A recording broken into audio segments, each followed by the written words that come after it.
How's it going, everyone? Paul with Adaptable Survival. What I want to do in today's episode is go through how we decide which list between the 10 C's and the 10 essentials of hiking is best for you in your outdoor adventures.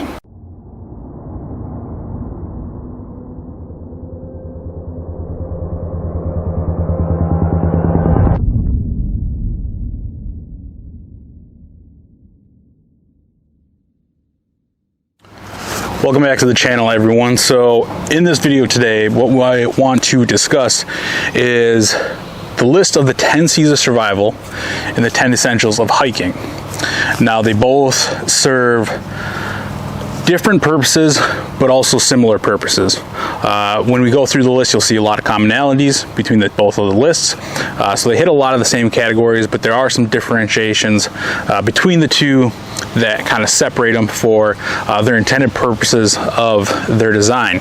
Now, when the 10 C's of survival was conceptualized, it was formed on the basis of items that are going to be hardest to create off the landscape in a survival situation. So let's think of like a metal container. There's not an easy way to do that out in the wild. Making cordage, you can definitely make it, but it is time consuming. It takes a lot of calories and resources to create. Whereas the 10 Essentials was developed by a mountaineering club in the 1930s, based more around those that are mountain climbing or mountaineering, and items that they're going to need for that intended purpose, but we can definitely find a crossover between the two. So I just got my Faro Terrial out here today on this hike. I have it packed up with items that hit the gambit on both lists. So let's start diving into those and see how they compare, contrast, and we'll discuss it. So the first category that both lists have a crossover or a category on both lists is a cutting tool. Now, with the 10 C's of survival, it's really just a category of an item. So one item is having a fixed blade, like this Moore Garberg here. I've done a review video on this. This is the one I took through all of my training, so it's thoroughly abused, and I've beaten the living hell out of it, and it still kept on trucking. And then having some sort of cutting saw.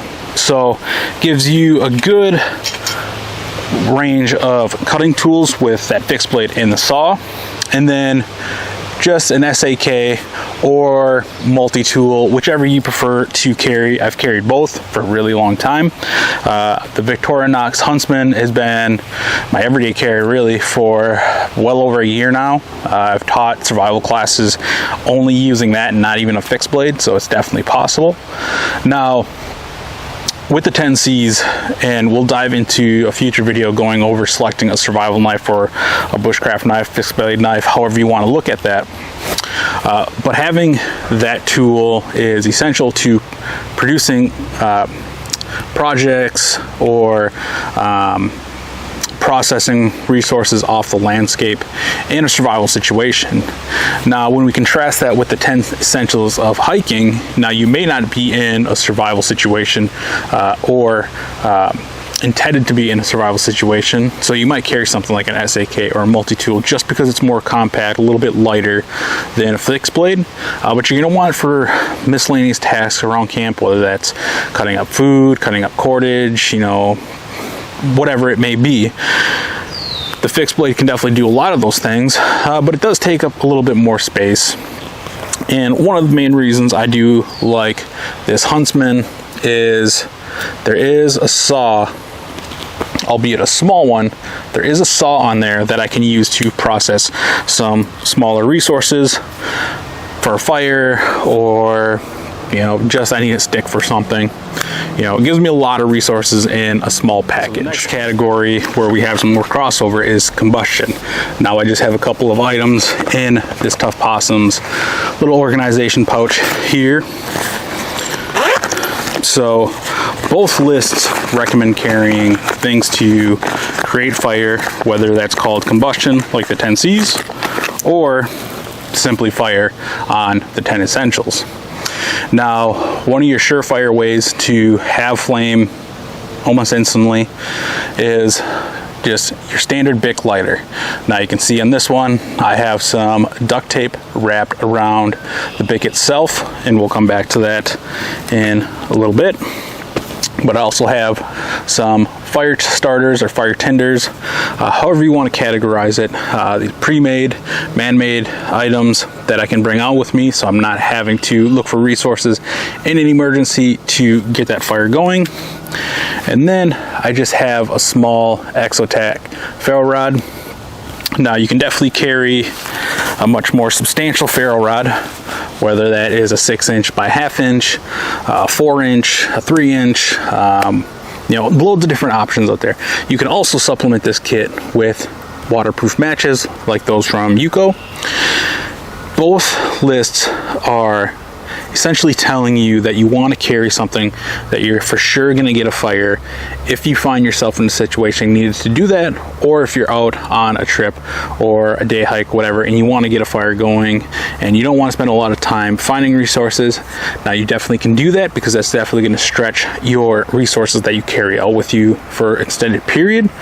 But we're thinking in the terms of having things that are going to affect our fire very, very quickly and not have to put a lot of work. Let's take a look at cover and emergency shelter. Both lists categorize this as something a little bit different from the other, but essentially mean the same thing. Having some way of getting out of the elements if the weather turns on you and you aren't, you know, don't have the clothing to be out in that weather. So the 10Cs and the Pathfinder School usually recommend this Pathfinder emergency blanket or some other equivalent item like the Arcteryx, or you know, or the Arctis I should say, and the Grabber, a bunch of other ones. This kit here has cordage, stakes, all that good stuff in there.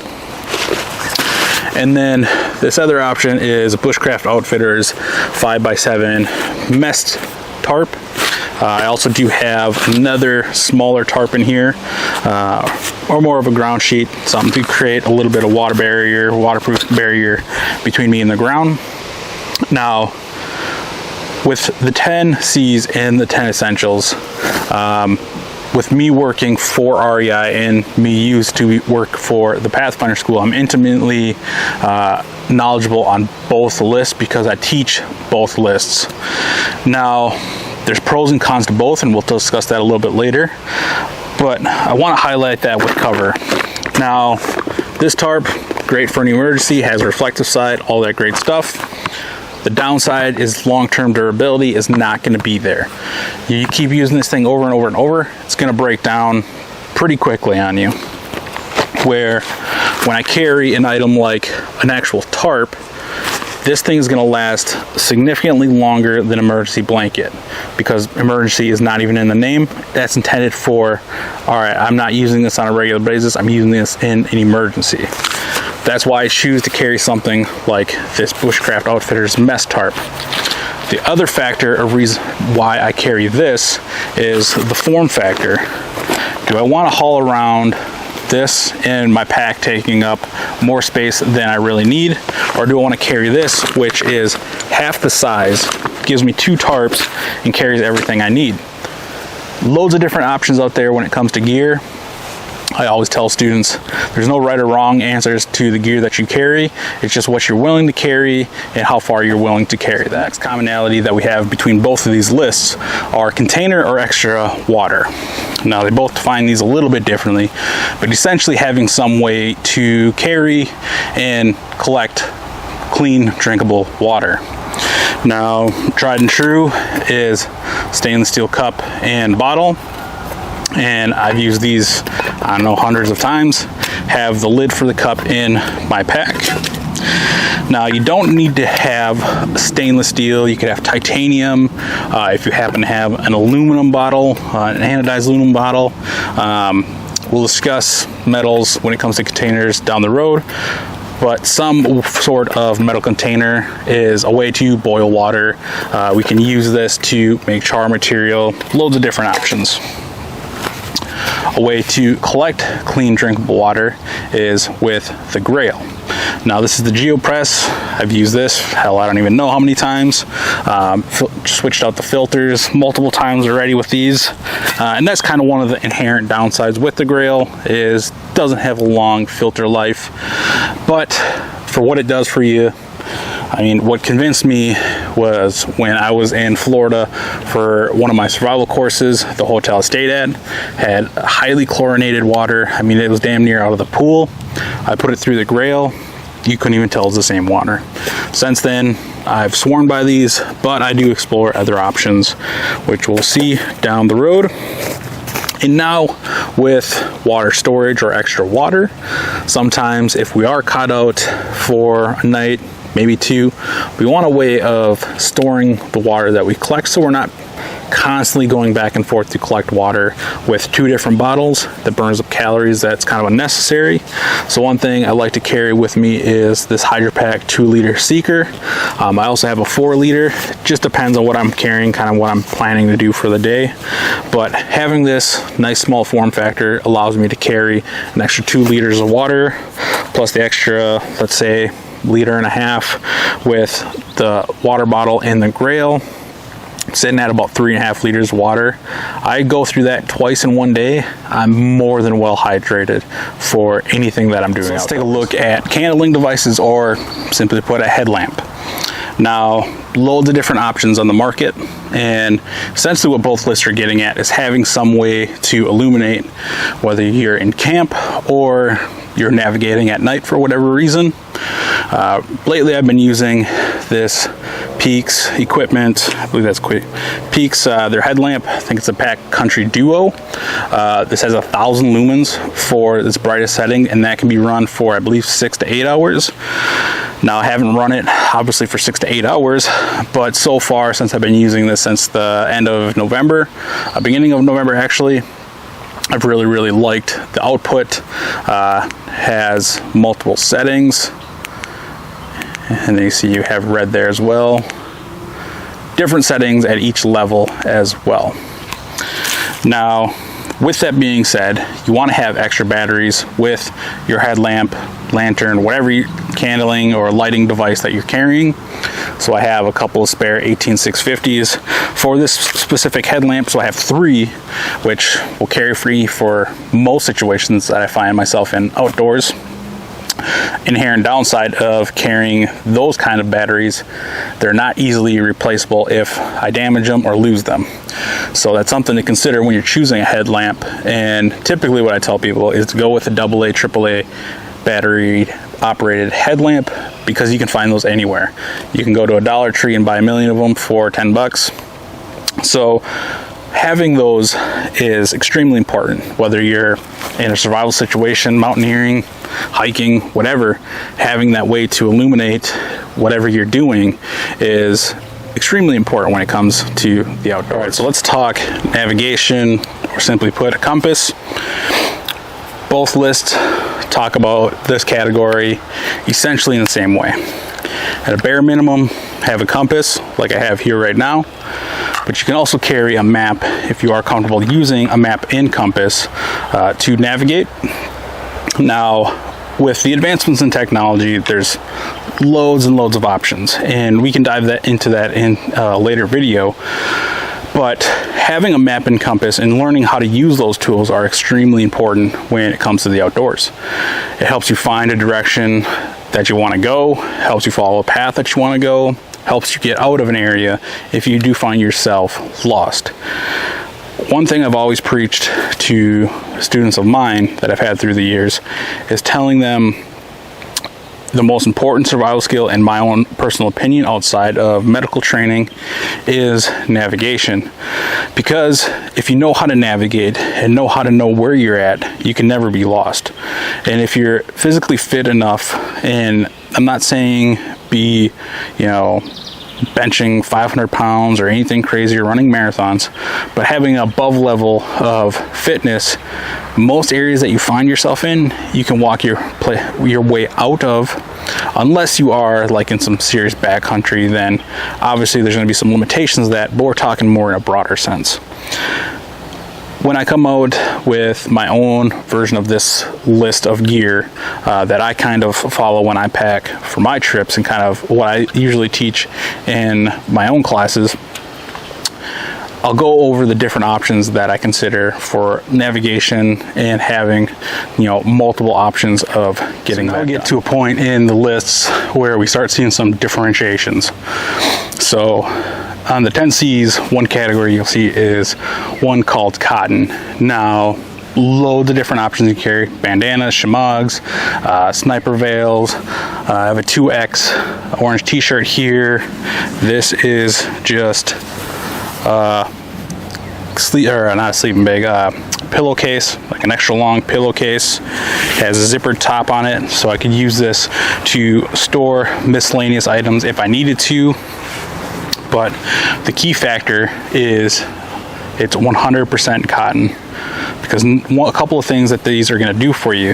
Now, if we look in the surrounding landscape, this white and this orange are going to stick out pretty significantly if I were trying to be rescued or signal to someone.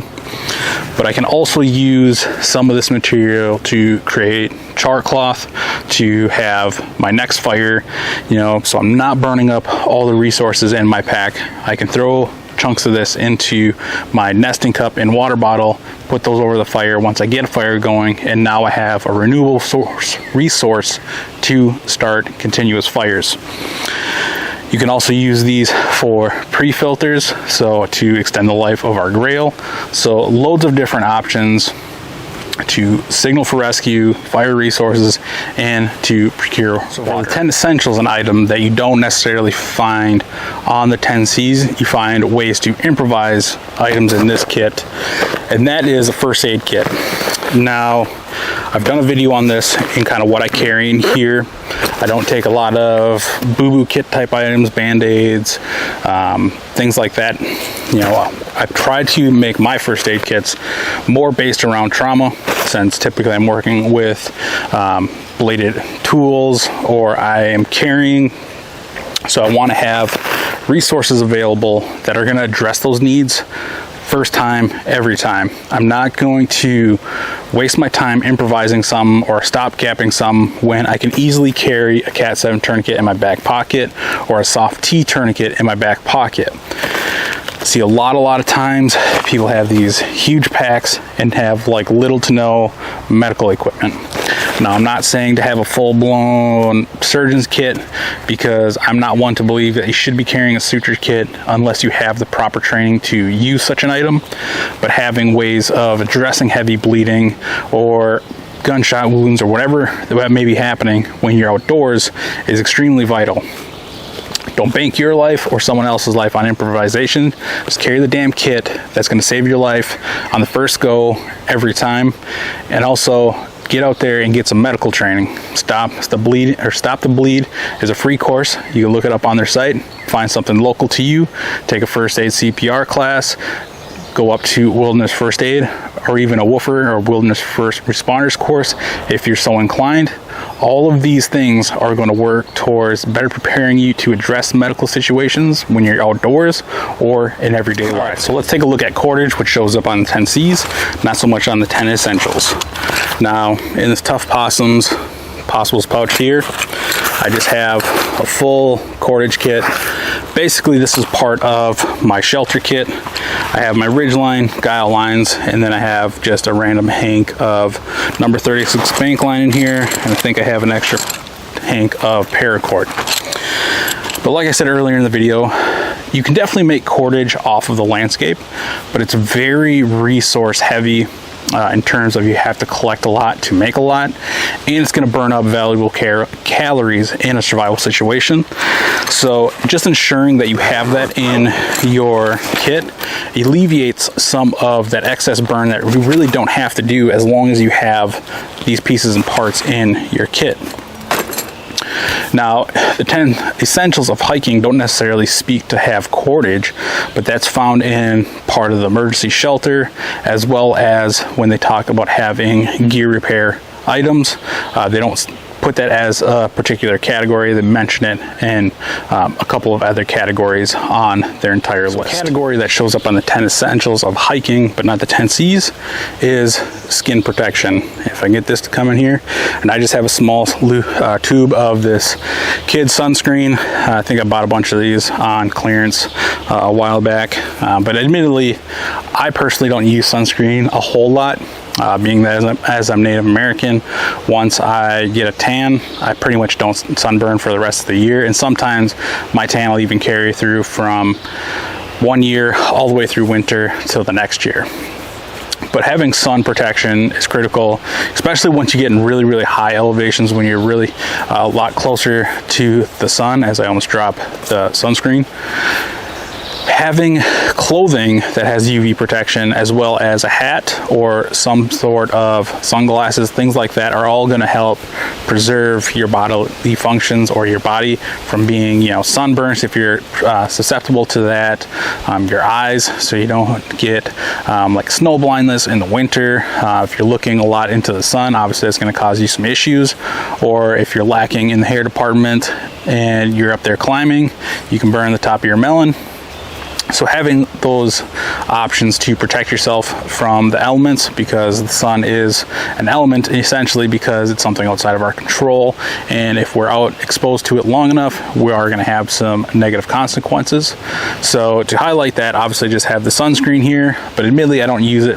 One of the reasons, other than that I don't sunburn, is I just hate how it makes my skin feel. It gets like real oily, and I've tried natural stuff, I've tried commercially available stuff, I've tried just about everything you can think of, and it just kind of drives me nuts. So I choose not to use it. That's your own personal choice if you choose to. Part of the 10 C's we're also going to find is cargo tape, and we've already shown this bic a little bit earlier. It didn't want to work for me. Damn you. And now we've talked about why you carry your bic earlier in the video, and I told you we'd come back to why I have duct tape around the handle. Now I can easily carry the roll of Gorilla Tape that this came off of in my pack if I wanted to. I just don't find myself needing that much duct tape on a consistent basis. So I just wrapped, I don't even know how much, around this bic, and if I can get that to come in here, focus in. It's not a ton, but it's enough to make repairs if I need to. Also to use the duct tape as an emergency fire starter. If, let's say, I run out of fire starters, everything is soaking wet on the landscape, I can't find nothing there, I can always resort to burning some of this Gorilla Tape as a last resort. Alternatively, if I'm carrying plastic stakes, that can be used for that application as well. But on the 10 essentials of hiking, you're not going to find duct tape as a category. It's mentioned in some literature, but typically not something that's a prominent list. It's on the 10 C's because it's a pretty versatile resource to have in your pack. But I just find for myself, I don't need a ton, so I just carry a little bit.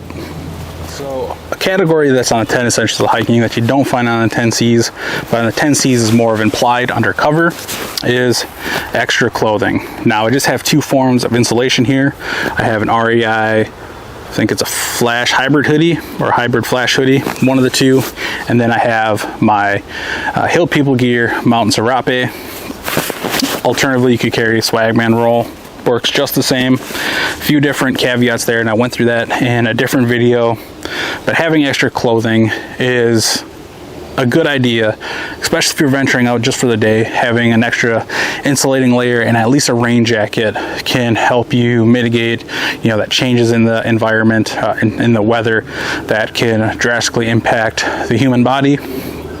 As you see there, I don't have rain gear with me today because it's 90 degrees out and there's hardly any clouds in the sky, but I can always carry that in addition to this.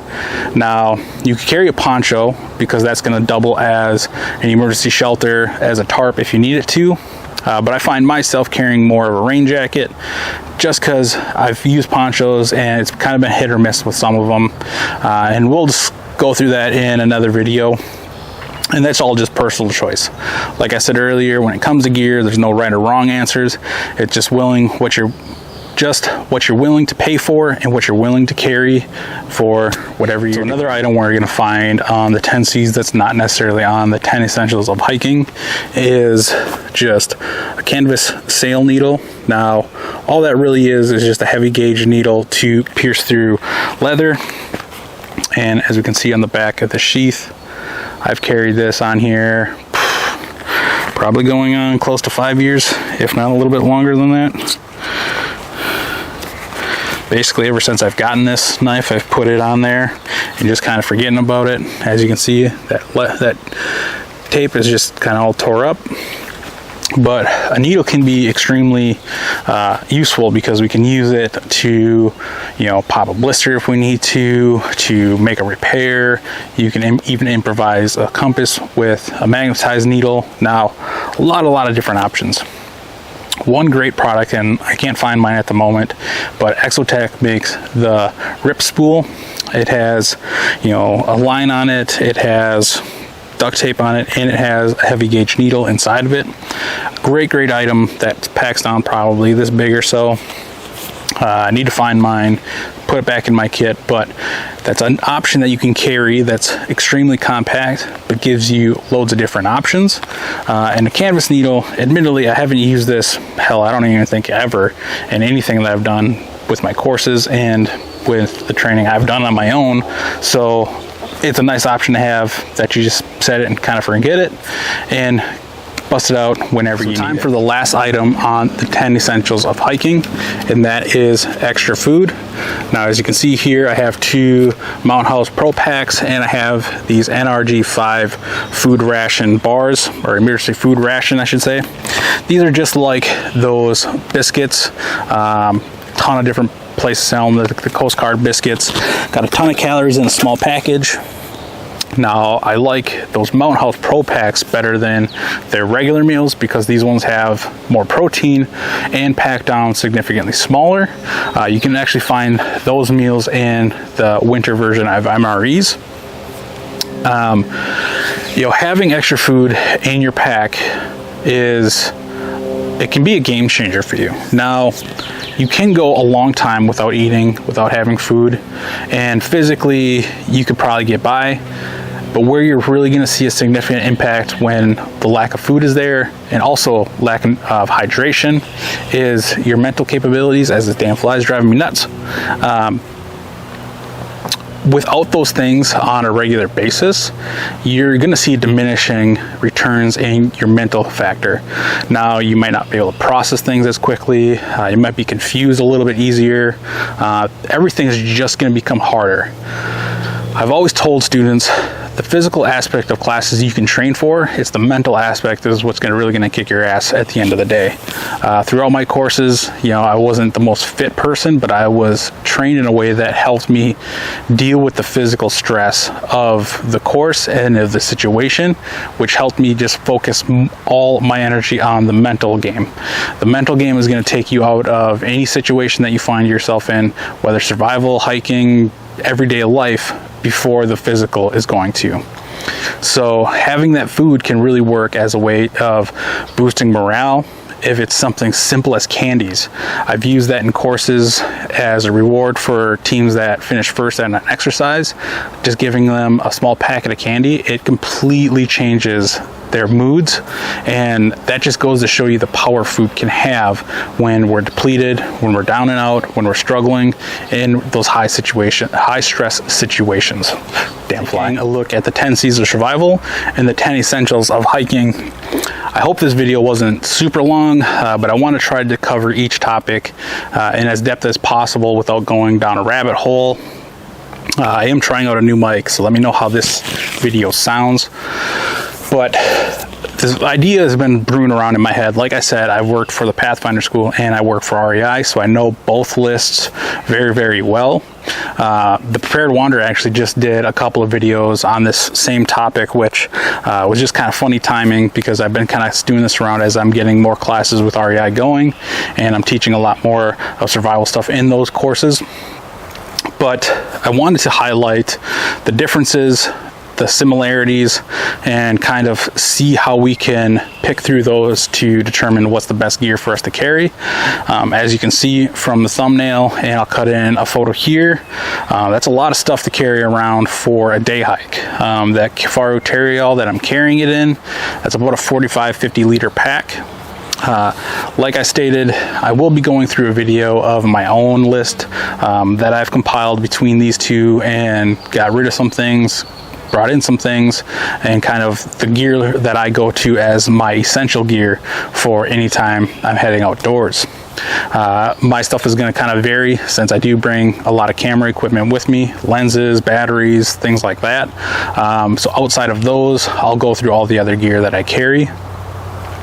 Let me know in the comment section down below which lists you prefer, or what kind of topics from these lists you want me to dive into, so we can further explore those, really get a deep understanding and knowledge of those topics.